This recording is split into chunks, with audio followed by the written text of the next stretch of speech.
स्ट्रॉबेरीचा season संपत आला तरी महाबळेश्वरची व्हिजिट राहिली होती, म्हणून अचानक भयानक प्लॅन ठरला आणि निघालो महाबळेश्वरला. रस्त्यात एक छान रेस्टॉरंट दिसलं, तिथला माधव वडा काहीतरी नवीन मला डिश दिसली, ती ट्राय करायची ठरवली. पण तो साधा बटाटे वडाच निघाला, दही वगैरे चटणी टाकून. मग मी आणि रोहिणी मस्त मोदकांवर ताव मारला.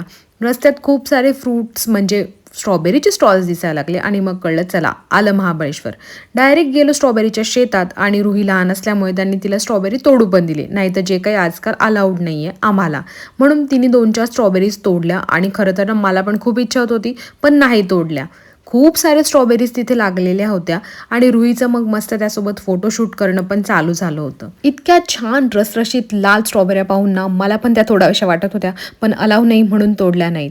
त्यानंतर मॅन्डेटरी तिथली म्हणजे स्ट्रॉबेरी क्रीम आणि मलबेरी क्रीम ही तर घ्यायलाच पाहिजे.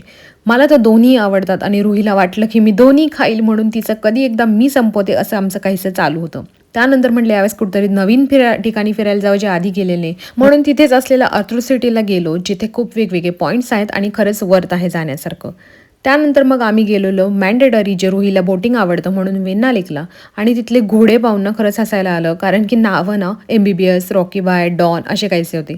आणि रुही त्या जॅकेटमध्ये खूपच क्यूट दिसत होती, तिला ते खूप छान दिसत होतं. दिवसभर बिलकुल थंडी वाजली नाही, पण बोटिंगमध्ये खूप थंडी वाजत होती, म्हणून मी रुही असं काहीसं बसलो होतो.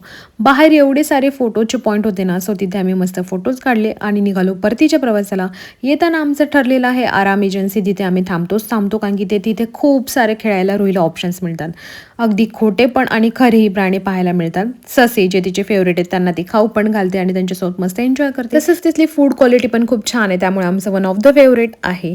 सो याच्यावरचा डिटेल व्हिडिओ मी ऑलरेडी पोस्ट केलेला आहे, तो तुम्ही लिंकमध्ये बघू शकता.